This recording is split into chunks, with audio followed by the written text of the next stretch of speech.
Home made Cerelac ఎలా చేసుకోవాలో ఈ వీడియోలో మనం తెలుసుకుందాం. దానికి కావాల్సినవి, ఈ కప్తో నేను రైస్ తీసుకుంటున్నాను.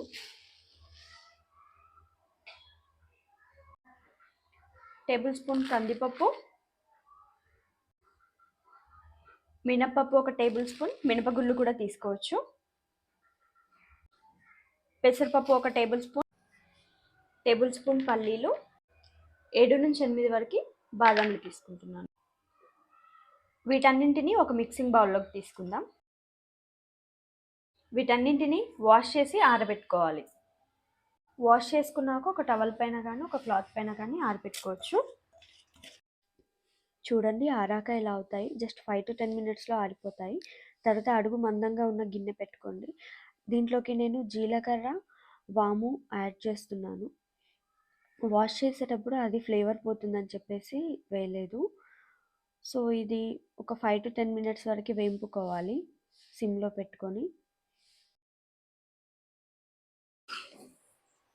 ఇలా గోల్డెన్ కలర్ వచ్చేలాగా వేపుకోవాలి. ఇది చల్లారాక మిక్సీ పట్టుకోవాలి. ఇది మెత్తగా మిక్సీ పట్టొచ్చు, లేదంటే గరకగా రవ్వలాగా పట్టొచ్చు. ఏ ఏజ్ వాళ్ళకి ఎలాగ పెట్టాలని చెప్పేసి నేను నెక్స్ట్ వీడియోలో చెప్తాను. ఇది ఎయిర్ టైట్ కంటైనర్లోకి వేసేసుకొని ఒక 1 month వరకు కూడా స్టోర్ చేసుకోవచ్చు. ఇది కుక్ చేసే ముందు 2 టేబుల్ స్పూన్స్ మనము నానబెట్టుకోవాలి వాటర్లో వేసి, ఉండలు కట్టకుండా ఉంటుంది.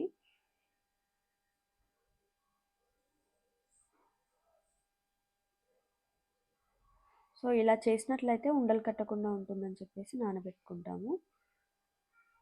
ఇది ఇలా పెట్టుకొని ఒక బౌల్లో హాట్ వాటర్ పెట్టుకోవాలి. వాటర్ ఇలా మరుగుతుంటే మనం ఆ కలిపి పెట్టుకున్న మిశ్రమాన్ని దీంట్లో వేసుకోవాలి.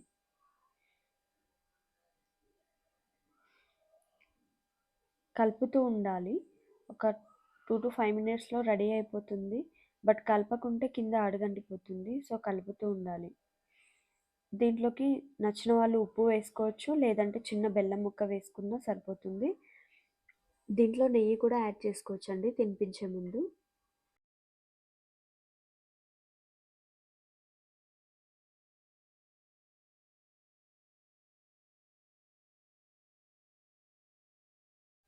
కన్సిస్టెన్సీ ఇలా ఉన్నప్పుడే ఆఫ్ చేసేసుకోండి. చూడండి ఎంత చక్కగా వచ్చిందో. మరిన్ని వీడియోస్ కోసం మా ఛానల్ని సబ్స్క్రైబ్ చేసుకోండి. Thank you.